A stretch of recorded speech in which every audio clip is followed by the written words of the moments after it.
So last week, or a few days ago, during this recording, Nintendo had a Treehouse Direct showcase that they've been doing for a few years now, no longer actually. It's basically, they decide not to go to E3, they do this instead.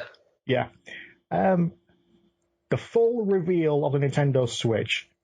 It's got a bit more information. This time, first and foremost, the release date is on March 3rd, 2017. So save up your pocket money and allowances because you're getting a Switch, aren't you? Unless you're the people who pre-ordered it before they even knew what the hell the system was. Pretty much. Yeah. It's just like when people pre-ordered Duke Nukem Forever. Oh. I know. But anyway, the actual cost in the US is $300, which is just as much, if not lower, than the Nintendo Wii U, if I remember correctly. Although $300 seems to be the most asking price for the deluxe version of the Wii U. Yeah.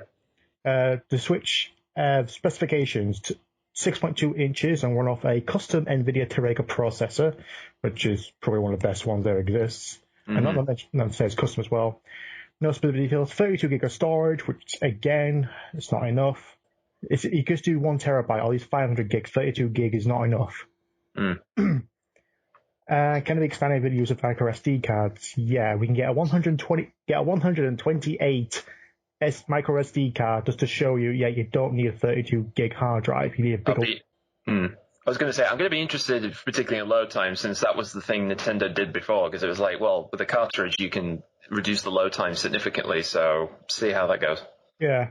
As we said last time, you have the main console, the Switch dock, 2 Joy-Cons L and R, the Joy-Con grip, which is just the center pieces, wrist straps, HDMI cable, AC adapter. There's 2 versions of the console available. The grey one we've seen, and a specific coloured one with red and blue Joy-Cons. Yes. Prices for all these is for the Pro Controller itself is $70, which is a bit much. That's like $10 more than a PS4 controller. Yeah. Joy-Con controller sets, $80. Individual L and R controllers, $50 each. A charging grip, $30. The Switch dock set, $90. So the dock itself is not the console. The console is the tablet. The screen basically. Yeah. And the Joy-Con wheel, which a Wii wheel, I guess. Yeah. Like I said, it is all detachable. And judging by this image, you get to see like a lot of hidden buttons. You got the plus and minus buttons. I don't understand why the D-pad is just separate buttons rather than an actual fucking D-pad. Yeah, I don't know why that's that. And again, it's meant to represent the face buttons. Yeah, because the idea is that you can use this as like traditional NES-style controllers. You can hold them similar to like an old Wii remote, or you can hold them sideways type deal. And when you hold it sideways, there's the SL and SR buttons hidden within the grips. So if you use it that way, you can still play essentially Super Nintendo games. But aside from all other stuff as well, the actual lifespan of the console or actual battery life is about 2.5 to 6 hours, depending on what games are being played. Yeah, exactly. Yeah, that was something that people were bringing up a lot. Yes, so make sure you bring that, if you're going to go on the plane, make sure you bring that cable with you and actually just siphon off the electricity from the actual, sockets that are scattered around. Yeah. I want to come in here because actually there's a video on Digital Foundry, which is a great YouTube website that's all about, sort of the more technical aspects of gaming machines and, how games are made. So they actually want to watch it, link in the description. Yeah, exactly. I'm just bringing this up because they brought out a few, because they went to the event and actually tried it out. And particularly some of the things they talked about was they were kind of concerned about this being essentially a new console. Now, because at this point in time, we're sort of in this generation of gaming, we're sort of at a point now where we're not getting full new machines, we're getting more upgrades of stuff we already had. The PS4 Pro, the Scorpio. Scorpio Offensive is a brand new console. PS4 Pro meant to be they got the whole 4K stuff, which doesn't really have many 4K things available at the moment.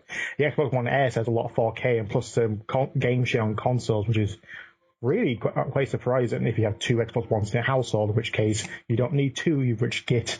But But essentially, we are moving into an age where it's more upgrading a machine that we already have. And in this case, many people are saying that it is, from a game console side, it is very much more like an upgraded Wii U in the sense that it's taking the concept of we have a controller that's a screen. Now we can take this anywhere and play games on this type of level, which is really the main selling point of the system. Is yeah, because that's what console evolution is. We had the GameCube finally moved on to discs, then we had the motion controls, then we had the independent screens. Now we have the independent console.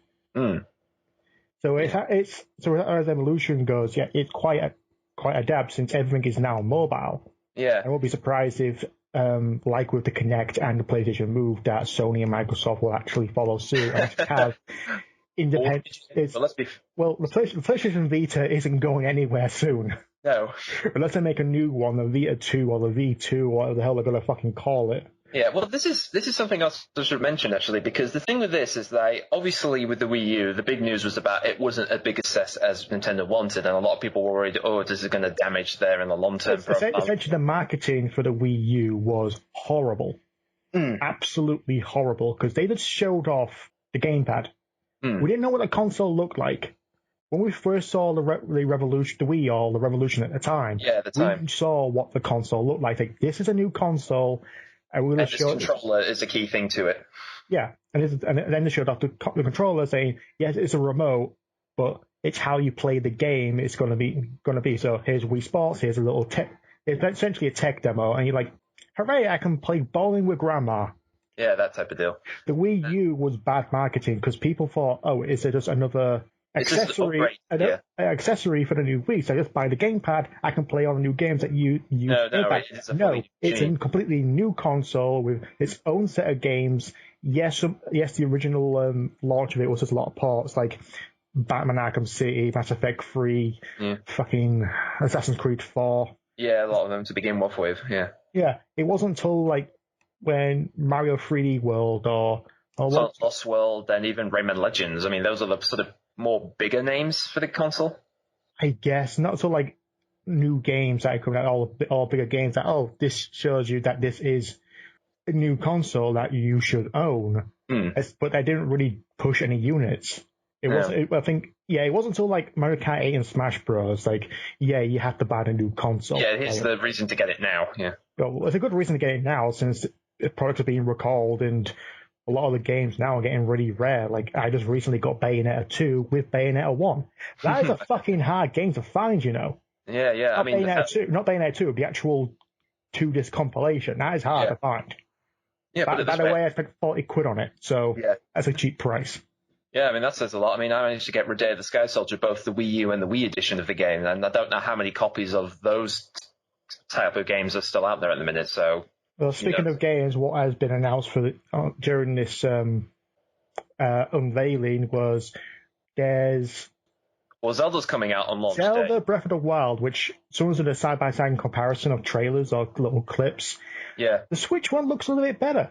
I'm actually interested in you, because since you're a Zelda fan, would you get Breath of the Wild on the Wii U anyway? I don't know. I'm kind of torn between, it was originally designed for the Wii U, but it is going to be like, Twilight Princess. I mean, was there anything, that's what I was going to bring up as well, because this is like a Twilight Princess scenario all over again. I mean, anything from what you've seen of the game from initially it was just a Wii U game to now being a Switch game, is there anything, have you not seen enough to say, I'd rather have this on that machine, or I just want the game for this machine I have now? Nothing really.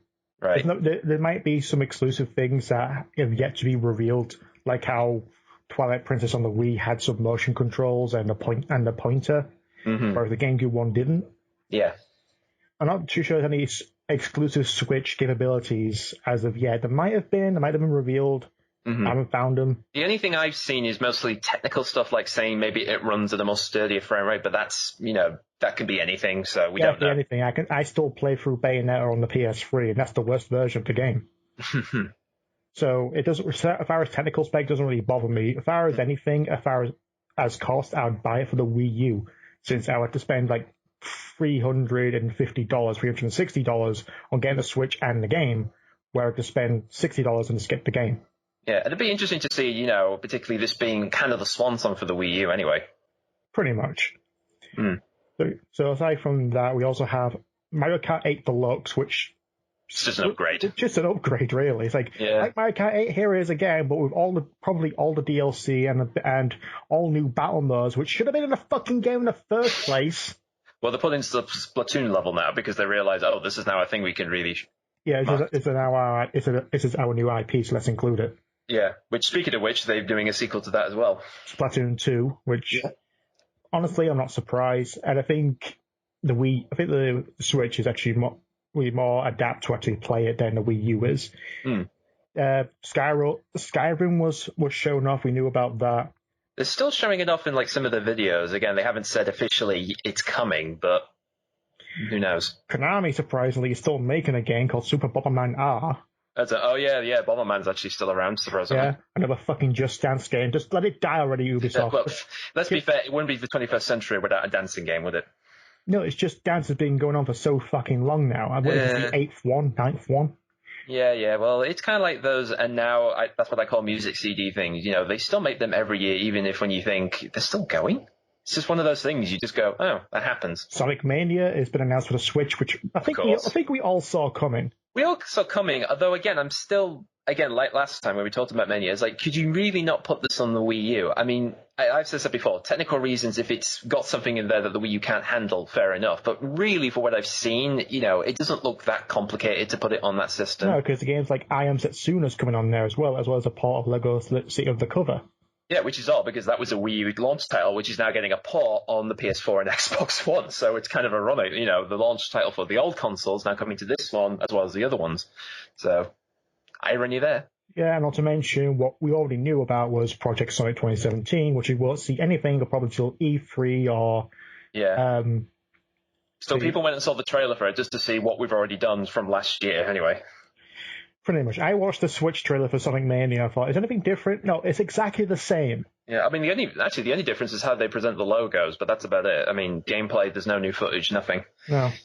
To be determined releases is FIFA, Ultra Street Fighter 2, the final challenges. I mean, what the fuck? There's always going to be I know those Street Fighter 2. Arcade Archives is Ega 5 complete. Dragon Ball Z. Sorry, I was going to say, is this another update of Street Fighter 2, like Ultra, Super, HD, whatever? It already exists in Ultra. That was a compilation. That was like an amalgamation of all of them. It was like, right. which one do you want? The original, the Super, the Turbo, the Super Turbo? Hyper. Yeah, do you want to watch the movie? It's in censored and extremely cut down from the actual DVD.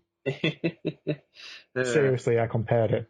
Yeah, but either way, it's just like there's always going to be a Street Fighter game in some console anywhere, whether it's either 2D one or 3D ones. Dragon Ball Xenoverse 2, a farming simulator, Fast RMX, Fire Emblem Warriors, Minecraft Story Mode, Minecraft Switch Edition, Puyo Puyo Tetris, which came out 2 years ago, so... You're finally getting it. Finally getting it now, hopefully.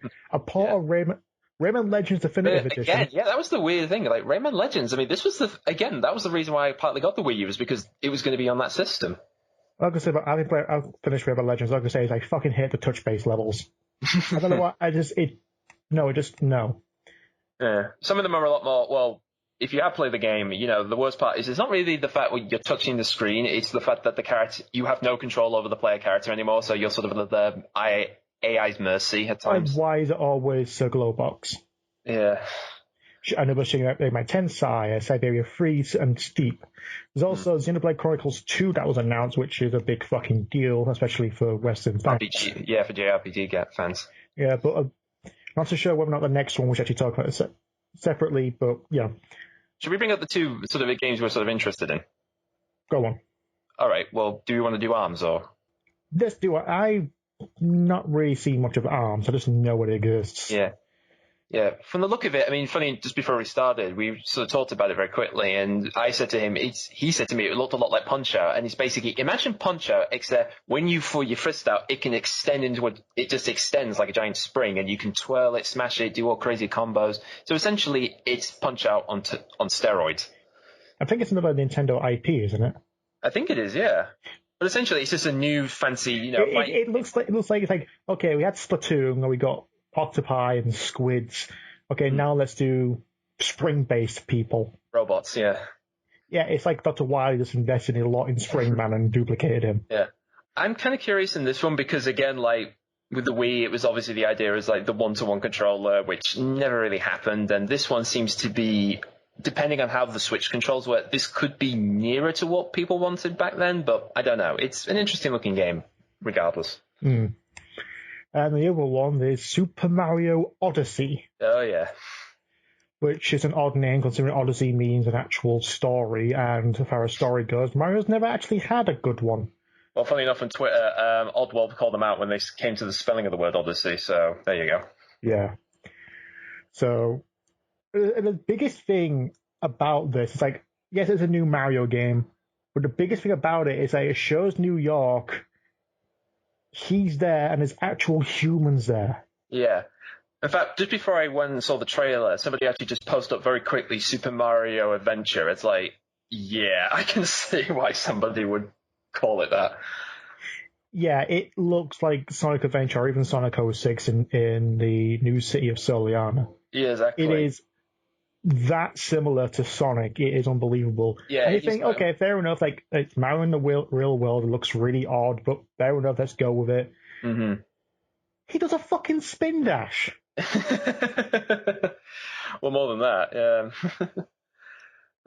It's a lot of it's like, firstly, you kind of copy, like, oh, Mario's exploring the world. Okay, Sonic already did that, World Adventure. But he's on the spin dash, 91. He's throwing his hat like a boomerang. Sailor Moon did that. Well, it's not just that you can throw it as a boomerang, you can use it as a platformer as well.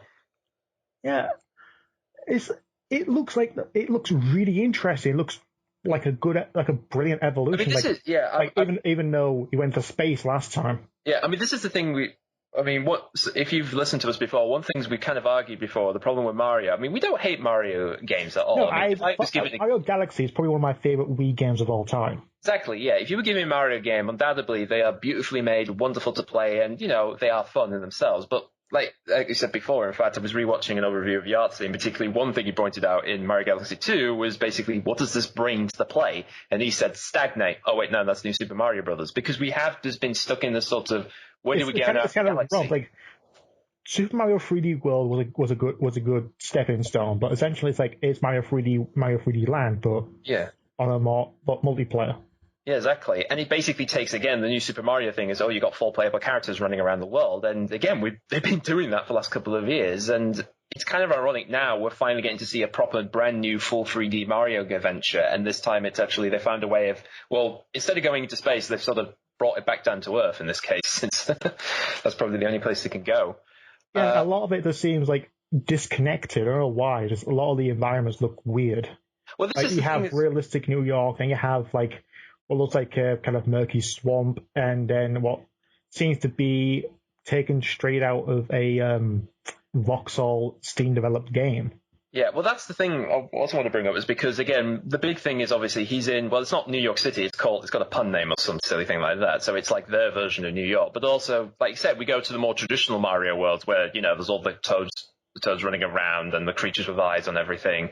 Which again, Ukulele called them out on that. I was thinking, wait, weren't you the guys who nicked the idea of putting googly eyes on every other inanimate object? Wasn't that your shtick? So, I don't know, rip-off circle complete.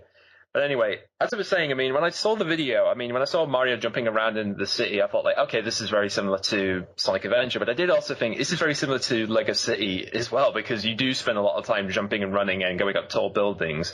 And at that point I thought that whole Sonic thing, I'll just leave it as a gag. But then there's one, as you say, when he goes to the swamp, it looks very familiar to both Planet Wisp and even, what's the one from Lost World? The one, the hidden forest, was it? Silent Forest, and there's also Frog Forest. Then there's also the Deep Jungle from Sonic 06. Yeah. But I'm just saying, it did look visually very familiar about that, and I will say this, I bet half the plan was probably Nintendo maybe did a deal with Sega, saying, okay, you can do a game where Sonic runs around the planet. Okay, alright, now we get to do a game where Mario goes into a realistic city. Fair enough. Maybe that was the plan all along. Maybe that's the reason why Lost World even happens, basically a neutral agreement for taking other people's ideas. Oh, maybe a start, but let's just see what Project Sonic 2017 has in offer for us. Exactly. But that said, though, I'm very interested in this new Mario game because again, it's actually doing something different with the series. Again, it looks to be another proper big step in somewhere else, and not just another. Let's just do the same old again, because that has been my biggest complaint with Mario games. Yeah, but this one looks good. Splatoon looks. It's just Splatoon. Splatoon, I mean, let's take it or leave it. I mean, Breath of the Wild, I mean, I'm not a Zelda fan myself. I've never really played that. But that said, I am very curious about this game because, I don't know. It looks a major departure, but also at the same time, it's going back to its roots. I know, exactly. So this might be a game that I actually might want to play, bizarrely enough. It's that different from the other series, so maybe I'll give this a go. Maybe on the Wii U, who knows? Well, what was revealed at the Switch. Apparently, in the UK, it's going to cost £280. And $300 in the US. So you pay a bit more for the console in exchange rates. Yeah, as we do. Well, but still, yeah. So, what do you think about the reveal and which games you're looking forward to? Mm-hmm. So, there we go. It's the Switch. You're getting the Switch. Which game are you going to get for it? Are you excited? Are you going to get which Zelda are you going to get? I don't know. Too many questions here. Yeah. Just tell us what you think. Yeah, put it this way. Basically, we're starting off the new year fresh, and this is the freshest thing we've gotten so far. So there you go. Until something new happens during E3. Exactly. So I don't know. Wait until I don't know another update of another popular game that people have wanted.